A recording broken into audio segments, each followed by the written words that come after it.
On today's Locked On Thunder podcast, everything is still in front of the Oklahoma City Thunder as we get ready for the post-All-Star break run. How will this season unfold? Plus your mailbag questions all coming up on today's Locked On Thunder podcast. You are Locked On Thunder, your daily Oklahoma City Thunder podcast.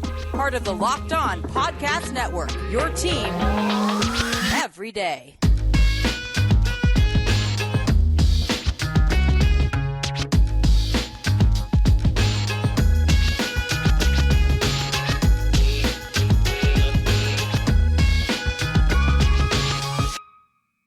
Let's get it going on the Locked On Thunder podcast on the Locked On Podcast Network, your team every day. I am your host, media member, and editor-in-chief over at thunderousintentions.com, Rylan Stiles. You can follow me on Twitter at Rylan_Stiles. Follow the show on Twitter at LOThunderPod. Email the show, LOThunderPod@gmail.com. On today's show, brought to you by FanDuel, we're going to dive into everything being in front of the Thunder so far, post-All-Star break, your mailbag questions ranging from the draft to free agency to the trade market. Should you have any concerns about Chet Holmgren, and will this team make the postseason, all coming up. Thank you so much for making us your first listen every single morning, every single day. We're here for you, talking Thunder basketball. For your next listen, go check out the Locked On NBA show as well. This episode is brought to you by FanDuel. The FanDuel Sportsbook is the official sportsbook of Locked On. Make every moment more by visiting FanDuel.com/LockedOn today to get started. Here we are. It's Thursday morning, and that means that the NBA season is back this evening, and the Thunder will play their first game since the All-Star break in Utah tonight. And everything is still in front of OKC. Despite the preseason noise, despite the preseason expectation, it's all laid out for OKC with 25 games left.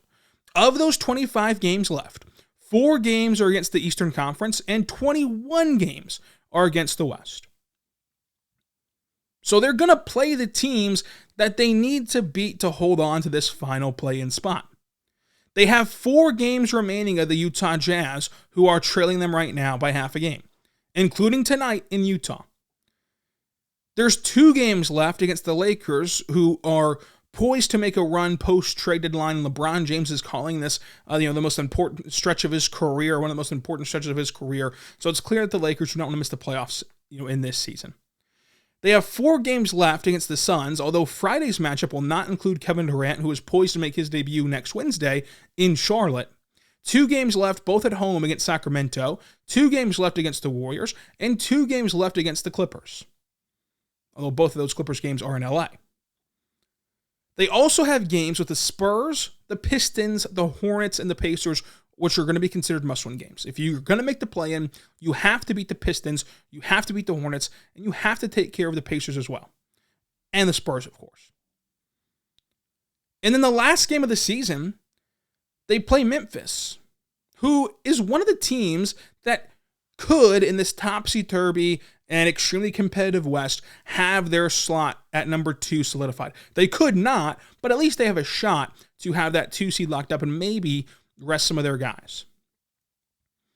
As it sits right now, heading into the first game back from the All-Star break in the unofficial second half of this season, while mathematically it's not even close to the second half, it's viewed in the NBA as the second half of the season. The Thunder sit 28-29 in that 10th seed, and if the season ended today, they would be in the postseason. The Jazz are at 11, the Blazers are at 12, and the Lakers are at 13. We just went over how they have it all in front of them. They've already taken care of the tiebreaker with Portland.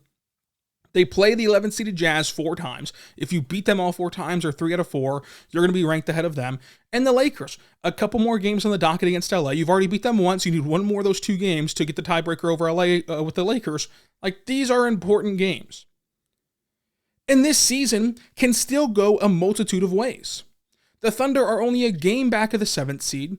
They're a game and a half back of the 6th seed, which would be them avoiding the play-in tournament altogether and just being a playoff team and facing off with the 3 seed in the playoffs.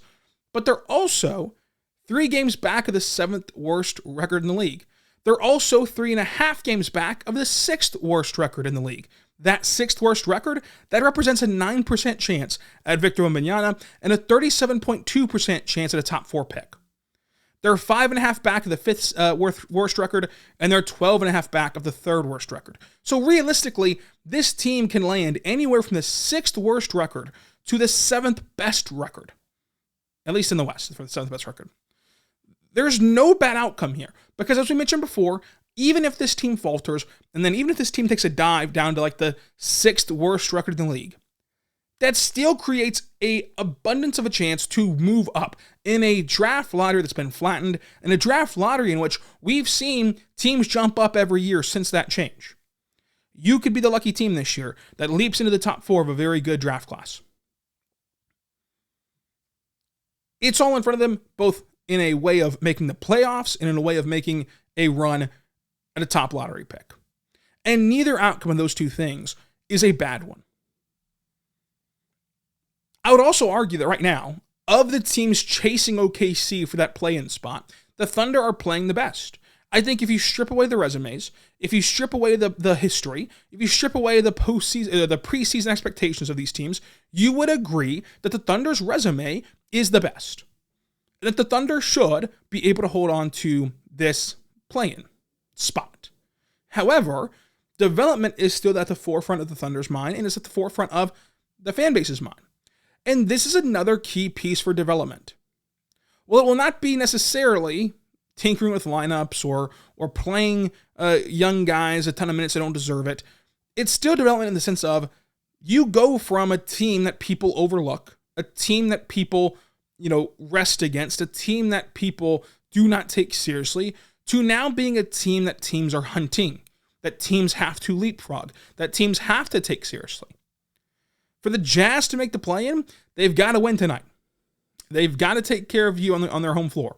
For the Lakers to make the play-in and LeBron not to suffer another season where he does not make the playoffs, he has to win these couple of games against OKC remaining on the schedule, including next Wednesday in OKC. So you're going to see LeBron James play in OKC. You're going to see LeBron James, one of the best players we've ever seen play the sport, and arguably the best player we've ever seen play the sport, be on a mission against your team. Against the youngest team in the NBA, against the second youngest team in NBA history. Only ahead of last year's Thunder squad. So this is going to be developmental minutes for them. Even as they're playing games of consequence, you have to now see how does this young team react to now being in the driver's seat for a play-in spot, to now being a team that teams are game planning for, teams are trying to beat, teams are going all out and flustering throughout the course of a game. How do you react to that? And if you react very well to that, you'll be in the play-in. If you react like most young teams have reacted throughout the course of NBA history, you'll then juice your lottery odds and be able to take that and learn from it for the future and for next season. Whenever you're poised to make another run, as you add back Chet Holmgren, as you add in your first-round pick this year, and you sit on a mountain of draft picks to go make other moves if you want to this summer. So you can see where either direction this team takes is a great one. And either direction includes development. That's never lost on OKC. You're either going to see them develop as a team and go from a team that everyone overlooks to being able to adjust and learn how to win games and close out games as teams then try to gun for you, or put on film and put into the ecosystem of this team them kind of not having the correct mindset as they get hunted now and learning from it. Either way, there's a lot to learn from this second half of the season, these last 25 games. And if they do wind up in the play-in, it'll be because this young core is ahead of schedules, because this young core is able to earn it. Like that will be significant. Even if it's just playing in a play-in game, that's significant. Because it shows you the makeup of this young roster, even without their only top 5 pick of this rebuild. And if they miss the play-in, that's still awesome as well, because we talked about the lottery, we talked about how good this 2023 draft class is, and there's still a ton of positive signs to point to along the way. So I'm excited for it. And I want you to drop down in the comment section right now on YouTube. Drop it in the comment section on YouTube, on Locked On Thunder YouTube channel. Drop it on Twitter at Ryland_Styles. Let me know. Do you think this team will make the NBA play-in or playoffs or not? Will they be in the play-in or playoffs, or will they be in the lottery?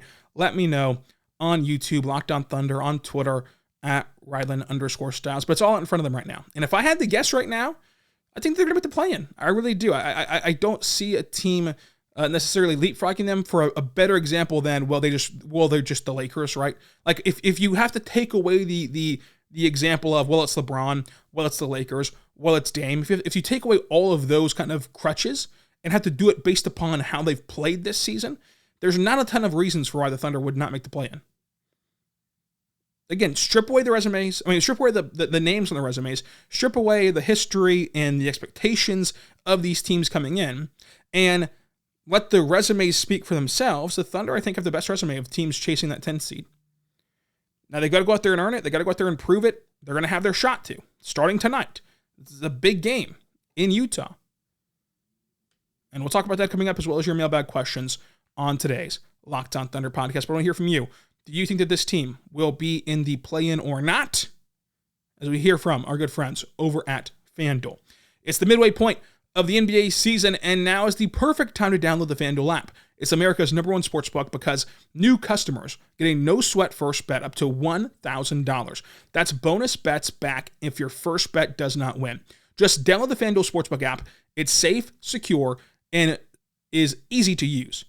You can then bet on everything from the money line to the point spread to points scored, three-pointers drained, rebounds collected by individuals and by teams. So go there right now to FanDuel.com. And whenever you get to FanDuel.com, you can bet on any NBA game that you want to. For example, tonight's game, Thunder Jazz. The Thunder are 2-point underdogs on the road at Vivint Arena in Utah. You can bet on them to pull off the upset and get a huge jumpstart jolt into their play-in chase at FanDuel.com/lockedon. That's FanDuel.com/lockedon for your no-sweat first bet up to $1,000 at FanDuel.com/lockedon. Make every moment more with FanDuel, the official sportsbook of the NBA.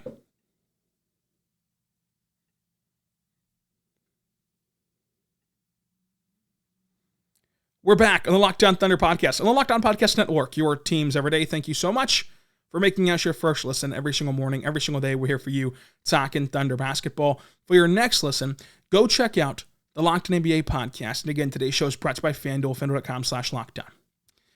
Let's dive into your mailbag questions. Ask for your mailbag questions last week and this week, so we're going to kind of compile both of them and talk about whatever's on your mind, from the Thunder ranging to the draft to free agency, Chet Holmgren, and so much more. Let's start with Brolin Reburn. In next year's draft, who do you think that OKC will select in the ranges, 5th pick to the 10th pick? And also, is Brandon Miller's draft stock down for OKC given his recent news? As far as the Brandon Miller situation, obviously it does not seem like he will be on the Thunder's radar, just given what the Thunder value. But that story is very fluid.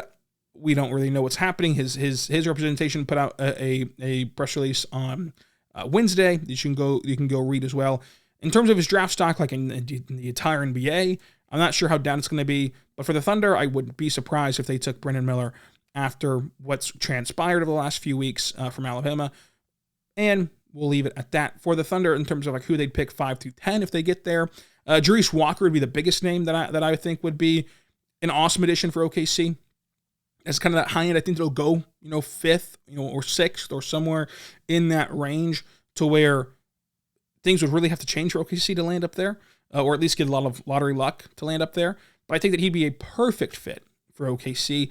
I love the way that Nick Smith Jr. is coming on lately at Arkansas. But Grady Dick is another guy that I think would be perfect for OKC as a complementary piece for this team, and as a guy that can raise and tie together this rotation. You all know also, if you listen to this podcast before, I love that I love Cam Whitmore. Like, Cam Whitmore is my number 3 prospect on my big board.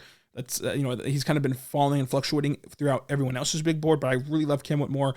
I think for the Thunder specifically, that Walker and Dick fit the Thunder specifically better than Cam Whitmore do.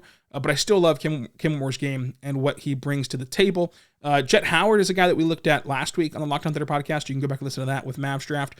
Jet Howard, of course, would be an interesting target for somebody to use in OKC. And then that's kind of like the range at 5 to 10, but like where they're at right now, I would be interested in, say, Tre'Davion Smith from North Carolina State. I'd be interested in Chris Murray from Iowa. Those are kind of some standout draft prospect names that I really like, that we'll talk about a lot more throughout the offseason, a lot more in the coming weeks. Remember, We're 5 days a week, including in the offseason, so we're going to have plenty of time to talk about the NBA draft with our good friend Mavs Draft and just on our own talking NBA draft. At Rob Rash, what would you think if the Thunder draft Jarace Walker in the first round to help Chet Holmgren with bigs and move Jay up to the 3? And would you move Dort off the bench? So with Walker, I think that you'd be hard pressed as we talk about, finding Chet Holmgren's post buddy down there. You'd be hard pressed to find someone that fits with Chet Holmgren better than Jarace Walker. That's why big reason why I'm very high on him. Because I think that his fit, Walker's fit with Holmgren, is almost seamless and is almost perfect for OKC, which is why I'm really high on him. So yes, I think that he'd fit great with Chet Holmgren. As far as the starting lineups go, and we're going to tie this in with another question, a lot of people have asked in these last two mailbags, is Lu Dort losing his starting spot? Our guy Colin Reed as well asked about this.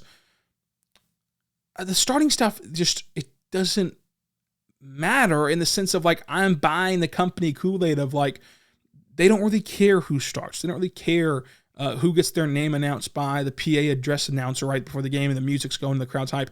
Players probably do care about that, but the Thunder don't, and they care more about who's going to be closing games for them. And, if you draft even Jarace Walker, does it really matter if he has a start next to him, if he's playing the most minutes, and it's him and J-Dub and Chet and Giddey and SGA playing the most minutes? Does it really matter who is the official starter in that starting five? Maybe it does, but I more look at this in terms of what would their best lineup be? Whenever you're maximizing their lineup, who would be the best player? Because I'm not sure what all would go into consideration of starting, because there is some there is some veteran seniority ship. There is some managing personalities of who would care about starting, who wouldn't care about starting, and all of this that go into who's the first five out there. But who would be the best lineup? I think your best lineup once these guys progress would be SGA, Giddey, J-Dub, Walker, Holmgren. But I think that we also still undervalue Lu Dort a lot. Whenever times are going really good for Lu Dort, everyone loves to tweet out Dort and tweet out some memes about Dort. But whenever times are middling or going bad for Lu Dort, everyone jumps ship immediately. You kind of ride the roller coaster a lot as a fan base with Lu Dort. But I think that we kind of undersell just how valuable that he is as a tone setter and as somebody who brings the intensity. And so why wouldn't you want to start out with a guy that does that? Whenever, again, you can even out the minutes later on. You can start with Dort, let him set the intensity, and then at the end of the game, you look up and he hasn't played as many minutes as Walker has, for example. That's kind of how I think that this will all go for OKC. At Clement, which veterans should OKC add to this core? I'm not sure that they're going to be in veteran acquisition mode yet this offseason, but it's also hard to find guys that wouldn't fit necessarily. If the Thunder bring in a guy, for example, they will have talked to that player. They will have told that player what their expectations would be of that player and what his role would be for that player, to where if he agreed to that role, then he'd fit perfectly in this versatile roster. You're not going to bring in a guy that does not want to buy into what the Thunder are doing currently. It'll just be a waste of your assets, waste of your time. To where if you got that sign off, it's easy to then maneuver guys around this very versatile roster. So we'll talk about that more as names truly pop up in the offseason. But I think that the veterans is kind of the right realm to look at. I'm not sure that they're going to need a big splash or a big fancy trade that goes all in, that kind of makes all of our collective jaws drop. I think that the more so the move that they need to make, either this offseason or next offseason, one of the two, would be a veteran that ties in the rotation and that kind of puts a bow on this team building roster. Someone that can take you to the next level. I look a lot at the Grizzlies. The Grizzlies didn't go trade for Donovan Mitchell. They traded for Steven Adams, and Steven Adams has kind of overhauled what they were able to do these last couple of seasons. And so I think that a move like that would be more beneficial to OKC rather than an all-in move on a superstar. So continue to look on that path, and we'll do that a lot in the offseason as well. The last question before we get to a break is from Adam_Christ_boy. A friend of mine has cast Chet Holmgren fears onto me as a skinny, tall, white fellow with toothpick lower legs and ankles. Can you help dispel these fears?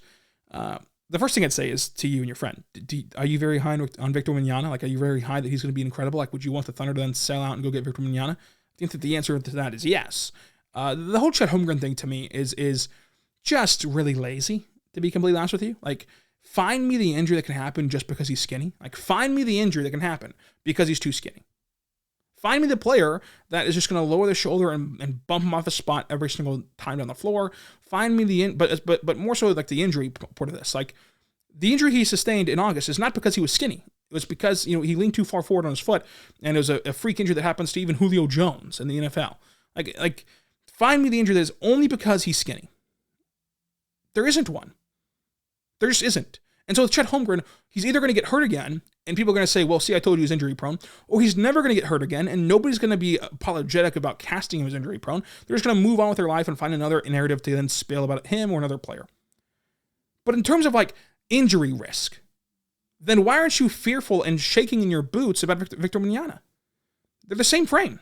In fact, Wembanyama is taller, and we always talk about how big, tall guys are injury prone. Victor Wembanyama is like 7'5". So like, this whole idea that Chet Holmgren will be injury prone is ridiculous, mainly because none of us are doctors. We don't really know if one injury leads to another, or this injury is going to lead to another injury, in the sense of like, if Chet Holmgren gets hurt, knock on wood, next year, does it have anything to do with his August injury or not? Also because Chet Holmgren has never been hurt in his career except for in August, whereas Victor Wembanyama has dealt with a lot of injuries here and there throughout his basketball career. And we don't have those same sort of concerns about him necessarily by and large as NBA fans. But I don't know what the point of it all is for Chet Holmgren. We all acknowledge he's very talented, and if you're holding out because you are afraid he's going to get hurt, you're just doing that based upon what you see and not based upon facts. Like, if he was 7 feet tall and 255, or whatever it would be, like, 275, 300 pounds, you'd also say that he'd be injury prone because of his size at that point too. So like, you're going to say he's injury prone no matter what. And he's either going to get hurt or he's not. There's only two options that are going to happen here. And so it's just ridiculous what we do with Chet Holmgren. It really is. Like, find me the injury that will happen because of his frame. There just isn't one. It's basketball injuries that will happen to him, if they happen to him. That could happen to any player of any stature, of any size, of any, ilk. The Liz Frank injury happened to Julio Jones, who no one would argue is built any sort of awkward way. In fact, many would argue he is built to the peak athletic ability. It can happen to anybody. It will happen to anybody. And we're just going to play the results on all this. So why not admit that up front, right? If Chet Holmgren never gets hurt again, then the people who are not concerned about his injury history will then take victory laps upon victory laps upon victory laps. If Chet Holmgren does get hurt again, people that were very concerned about his injury history are going to take victory laps upon victory laps upon victory laps without really knowing if it was truly because of his frame or just because, hey, some guys get hurt and some guys don't. LeBron James goes 50 years of playing basketball by never getting hurt, whereas Greg Odom couldn't stay healthy. And sometimes that just happens. Sometimes that's just life. But again, to just forecast it is pretty silly because we don't do this to any other player. We don't look at Scoot Henderson and go, I think he's going to get hurt a lot. We're just doing it because it looks funny. He looks funny. That's the only reason why. That's not a good enough reason. It's just not. Especially, again, for a guy who's never been hurt until August.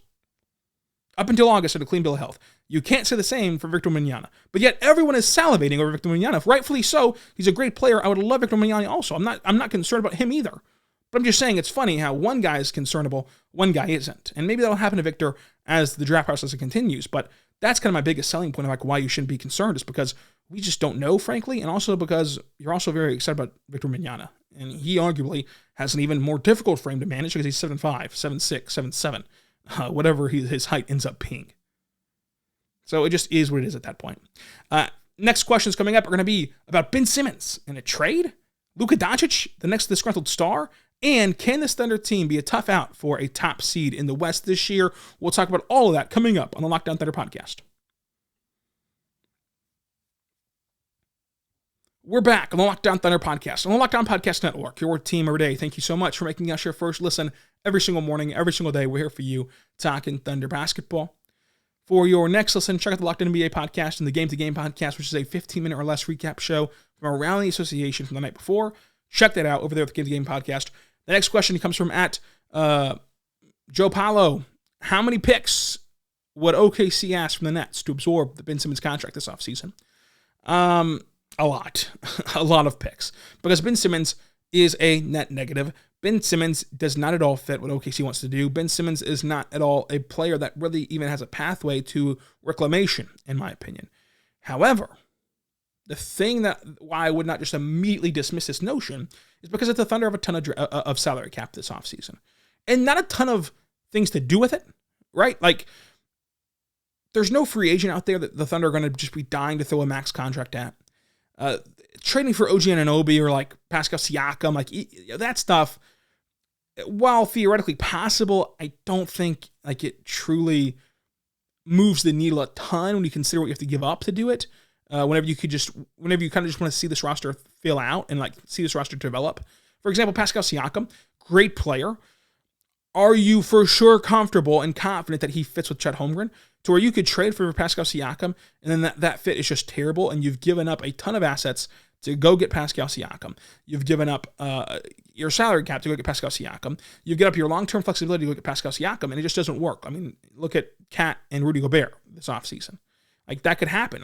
Like these things and pairings down low specifically are tricky and hard to mesh, especially if you've never seen Chet Holmgren play in the NBA yet. And so patience will be a key for OKC.